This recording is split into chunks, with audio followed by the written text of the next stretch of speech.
In the early 1960s, American car brands weren't just selling transportation. They were fighting a high-stakes arms race for showroom glory called the Superstock Wars. It was a battlefield of brand supremacy where the goal was total domination. In 1963, Chevrolet dropped a secret weapon to take down the competition, the 1963 Chevrolet Impala Z11. At first glance, the Z11 looks like a clean Impala Sport Coupe. It has the classic, heavy silhouette of a full-size Chevy, but that is just a cover. Underneath, it was a lethal, purpose-built predator for the drag strip. This wasn't a car for family cruises. It was a silver bullet meant for total domination. Chevrolet executives wanted to crush the Ford 427 Galaxies and Mopar Max Wedge Brutes. Their answer was the RPO Z11, a special order package available for 1 year only. It turned a 2-ton sedan into a ferocious beast. To make it competitive, Chevy put the Impala on a crash diet, cutting about 300 pounds from the body. They swapped heavy steel for aluminum on the hood, front fenders, and bumpers. They even used aluminum for the grille filler panel, bumper brackets, and the fan shroud. The real fear factor was what the engineers took away. To maximize speed, Chevy stripped the interior of everything that didn't make the car go faster. There was no radio, no heater, and no sound deadening material. On some builds, they even deleted the windshield wipers. It was all business, leaving the driver in a loud, bare-bones cockpit. Under the hood sat an angry dinosaur, a massaged 427 cubic inch W-Series V8. Engineers created this powerhouse by using a longer 3.65-inch stroke crank to grow the displacement from the 409 cubic inch engine. It featured a 13.5:1 compression ratio and a high-rise aluminum intake manifold that fed twin Carter 4-barrel carburetors. The factory rated the engine at 430 horsepower and 575 pound-feet of torque, but racers whispered that the actual output was often much higher. This 2-ton brawler delivered its power through a close-ratio Borg-Warner T10 4-speed manual transmission and a positraction rear end, with ratios of 4.11:1 or 4.56:1. When it hit the pavement, it roared with firepower like the USS Missouri. It could rocket from 0 to 60 miles per hour in just 4.3 seconds. Skilled tuners pushed these cars to quarter-mile times in the low 11s, with trap speeds exceeding 120 miles per hour. The Z11 was an expensive weapon. One original purchase order totaled $4,102.32, and the Z11 option alone added nearly a third to the car's price. It was campaigned by legends like Hayden Proffitt, known as the West Coast Terror, and Dave Strickler, who drove the famous Old Reliable 4. One notable example even reached the number 5 spot on the Drag Racing News Mr. Eliminator record list. Shortly after its introduction, a GM corporate racing ban pushed the Z11 into immediate legend status. It became a piece of forbidden factory experimentation. Because only 57 units were ever produced, they became unicorns of the drag racing world. The Z11 represents a brief window where engineers were hot rodders first. It wasn't built to be polite or plentiful. It was built to win, full stop. The 1966 Shelby Cobra 427 wasn't just a sports car. It was one of the most intimidating machines of its entire era. It built a reputation on raw, monstrous power and a pedigree that changed the American performance benchmark. To understand why people truly feared this car, you have to see how it all started. Carroll Shelby began with the 289, which was a huge hit, but eventually he hit a wall. He realized the 289 engine had reached its limit. To dominate SCCA racing, he knew he needed more grit and more muscle. That is how the 427 Cobra was born. This wasn't just a simple engine swap, it was a total mechanical overhaul. The 7.0-liter Ford FE side oiler engine was so massive that the original chassis simply couldn't handle the stress. To fix this, Shelby and Ford built the Mark III chassis. They thickened the main chassis tubes from 3 inches to 4 inches and replaced the transverse leaf spring system with coil spring suspension all around. The path to this beast wasn't smooth. Before the 427, Shelby tried a 390 cubic inch Ford FE engine. Driver Ken Miles tested it and found it virtually undrivable. He famously called that engine the turd. Once the 427 was ready, the car's look changed to match the power.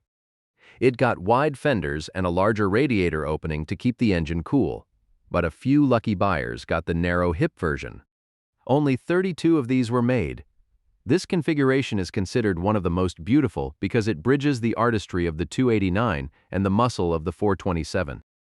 They kept the elegant, flowing lines of the 289 Cobra, including the original doors and windscreen, but hid the massive big block engine underneath. The performance numbers were shocking for the 1960s. The standard model used a 4-barrel 780 cubic feet per minute Holley carburetor and Girling disc brakes. It produced 425 horsepower at 6,000 revolutions per minute and hit a top speed of 164 miles per hour. The semi-competition model pushed things even further, reaching 485 horsepower and a top speed of 185 miles per hour. If the standard 427 was a beast, the Super Snake was a nightmare. Carroll Shelby's personal CSX 3015 was a monstrous creation, featuring twin Paxton superchargers and a Super 3-speed automatic transmission. It put out a massive 800 brake horsepower and could sprint from 0 to 60 miles per hour in about 4.5 seconds. By 1968, Road and Track called it the Cobra to end all Cobras. Even with all that speed, the car had real-world problems. The Mark III wasn't homologated for the 1965 racing season, so the Shelby team couldn't even race it that year. Manufacturing was also a struggle. They needed 100 cars for the racing season, but only 56 were actually produced. Despite these hurdles, the car went on to dominate SCCA racing events at famous tracks like Meadowdale, Wilmot Hills, and Road America. Even the street versions were rare. While 260 factory street cars were built, only about 155 were true 427-powered machines. Today, the 427 Cobra is a symbol of American ingenuity and raw courage. Its value shows how legendary it is. Shelby's personal Super Snake sold for a record $5.5 million plus commission in 2007. It remains an icon because it didn't just compete, it commanded respect and fear from everyone else on the road. The 1967 Chevrolet Corvette L88 wasn't just a fast car. It was a secret. Zora Arkus Duntov, the godfather of the Corvette, designed this package to be a street-legal race car that could fly under the radar of the authorities. On paper, the L88 looked modest. Chevrolet officially rated it at 430 horsepower, but that number was a lie. It was a tactical move to keep insurance companies and lawmakers from panicking and to keep the car away from the wrong buyers. In reality, the L88 was a beast. It produced between 540 and 580 horsepower. This hidden strength allowed it to tear through the quarter mile in the high 11-second range, earning it a reputation for being invincible. Under the hood sat a 7.0-liter V8 with a reinforced cast iron block and 4-bolt mains. The internals were built for war, featuring a tough-treated forged steel crankshaft and connecting rods. It also used forged aluminum pistons and a massive 12.5-to-1 compression ratio. The aluminum cylinder heads were a highlight. The intake and exhaust valves were almost as big as dessert saucers, and all that air was fed through an 850 cubic feet per minute Holley 4-barrel carburetor. But this performance came with a steep price in comfort.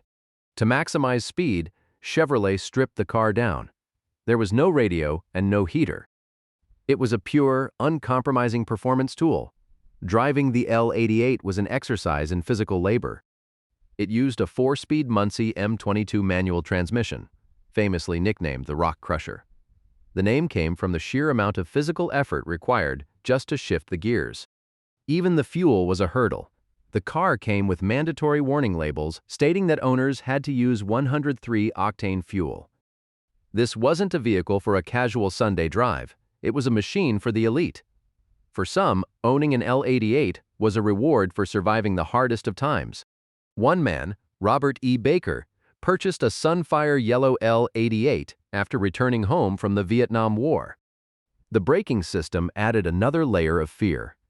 While it had 4-wheel disc brakes, the metallic pads were dangerously close to providing no brakes at all when they were cold.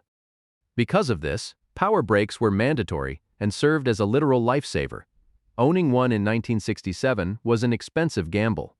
The L88 option cost an extra $1,500 over the sticker price, which is well over $14,000 today. The rarity of the machine only added to its legend. Only 20 units were produced in 1967, which was the final year for the C2 Corvette. Some were incredibly unique, like the only known 1967 L88 dressed in rally red with a matching red interior. Because they were the cream of the crop, many were used in racing before being retired into private collections. Today, that rarity translates into staggering money. 4 of the 5 most expensive Corvettes ever sold at auction were L88 models. One numbers-matching example sold for $2,695,000, and another sold for $3.4 million in 2013. The 1967 Corvette L88 stood as a pinnacle of 1960s American performance. It was a machine of mechanical violence that dominated the road, all while hiding its true strength from the rest of the world. In the late 1960s, the American muscle car war shifted. It wasn't just about raw power anymore. It became a battle against the wind.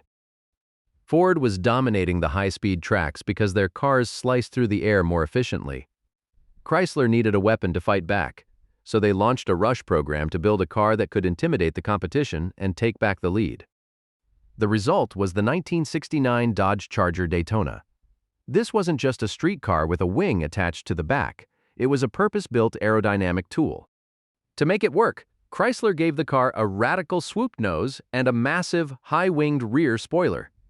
These changes provided the stability and downforce needed to keep the car glued to the track at extreme speeds. Weight was a major problem for 1960s muscle cars. To fix this, Dennis McCarthy crafted a custom nose out of fiberglass to shave weight off the front end.